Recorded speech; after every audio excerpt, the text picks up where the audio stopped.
Out front tonight, Democratic Senator Mark Warner of Virginia. He's a member of the Gang of Six who failed to make a grand bargain last year, but he tried and has made a lot of deals and progress with Republicans across the aisle. I started by asking him how long he thinks it's going to take for America to get that AAA rating back.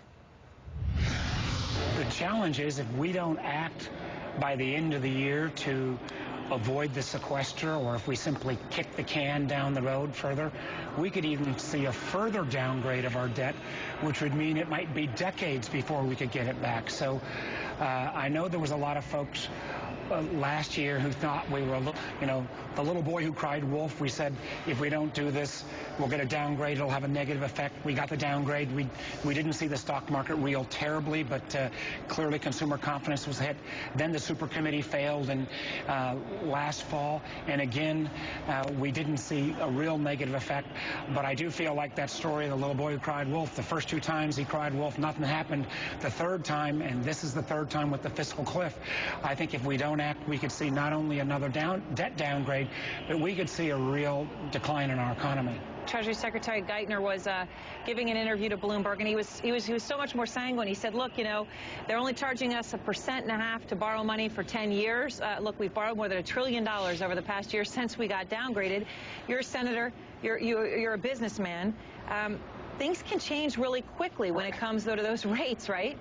Yeah, Aaron, I mean, we're in pretty good shape until the bond market turns against us. In a strange way, we have not been hit as hard because Europe has looked even worse. Yeah, and so let's talk a little bit about that, because part of the fallout, obviously, as you said, from the debt ceiling debacle and the subsequent downgrade was this sequester that's now looming. Mm-hmm. You're in a tough spot given that you're from Virginia, which is such a defense-heavy state. But if there is a sequester, would you keep it as structured, or would you support the shift to saying, well, look, let's not make those defense cuts, but make some of them, more of them, from the services side of the equation, like some of your Republican colleagues have pushed for?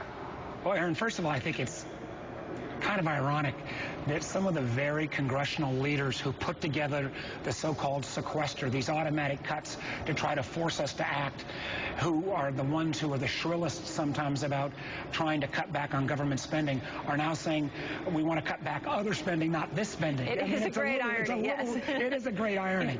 And listen, I don't want to have the sequester. I don't want to have the defense cuts, especially in a state like ours, but there's going to have to be cutbacks. And what I think is, rather than just fixing the defense cuts or just kicking the can down, none of this gets any easier. Every day we fail to act, we add $4 billion to our national debt. Let's come back, brush off our Gang of Six plan or the Simpson-Bowles plan that raises revenues, that looks at our entitlement programs to make changes there, so we don't have to make all these cuts. I'm only going to say this because I've noticed you're a little bit hoarse, and maybe it's from yelling at people because you're losing your voice, that they won't actually get this done. But, I mean, is there a chance? You were the group of six. You had a deal. You and, Tom Coburn have come on this show together, the left and the right, and said, look, we have a deal. And yet here we are. I mean, is there any chance of us getting a grand bargain? Because sometimes it just feels like you got a voice of reason like you or like Tom Coburn, and yet we're going to end up going off this cliff, seeing our debt go down further because nobody's working together. I actually think we will solve this problem. I think the necessity of doing it will force us. Anybody that thinks there's going to be a Democrats-only solution or Republicans-only solution is just not dealing in reality. So there are a large group of us, more than the Gang of Six. We got about 45 senators saying we want to get something done. We're going to lay it out.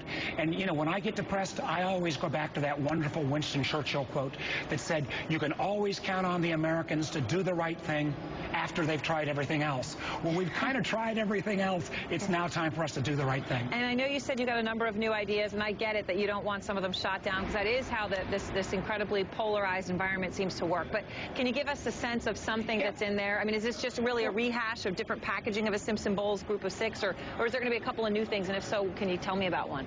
Well, I think we need to think about, for example, on the entitlement side, on the health care side, to get the kind of sustainable savings that we need, we've got to look not just, as Chairman Bernanke of the Fed has said, not just look in the kind of the way Congress does budgets on a 10-year basis. You've got to look on a longer term, because some of the changes we will be proposing will be phased in over a longer period of time. So if you get a lot of savings and it's in year 12 or 13, we got to figure out a way for that to count.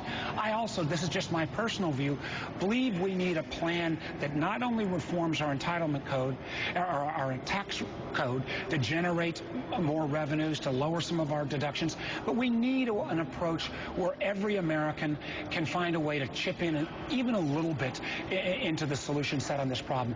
This is an area where... This is a broaden the base kind of concept? Just kind of broadening the base, but with a sense that everybody needs to make some level of contribution. One final question. When you talk about taking everything on, and you're someone who's, taken the heat, on your own side and stood up for things, Virginia, on this issue of defense, I mean, your state's put out all of this information saying, look, we get about 1 million jobs from the defense industry, one of the top 3 states in the country. The Department of Defense obviously is your largest employer vis-a-vis the Pentagon, nearly 20% of your state's economy. So, but you're willing to say, look, I don't like the sequester, but I recognize the need for more defense cuts, right? I mean, that's a pretty courageous thing to say when I look at your state. Well, the defense budget has doubled in the last decade. We need to make sure that America keeps the strongest defense in the world. But as the former chairman of the Joint Chiefs of Staff said, Admiral Mullen, the biggest threat to our national security is not the terrorists, but this debt and deficit. So the idea that we're going to be able to exclude any part, I don't want to do the sequester. I think we can avoid the sequester, but we not by simply kicking the can down the road, but by actually putting a comprehensive plan. Let's go where we are really going to solve this. We got to generate some more revenues, and we've got to find a way not to spend as much on the entitlement programs and make sure that they are sustainable over a 20, 30-year period. All right, Senator Warner, always a pleasure. Thank you so much.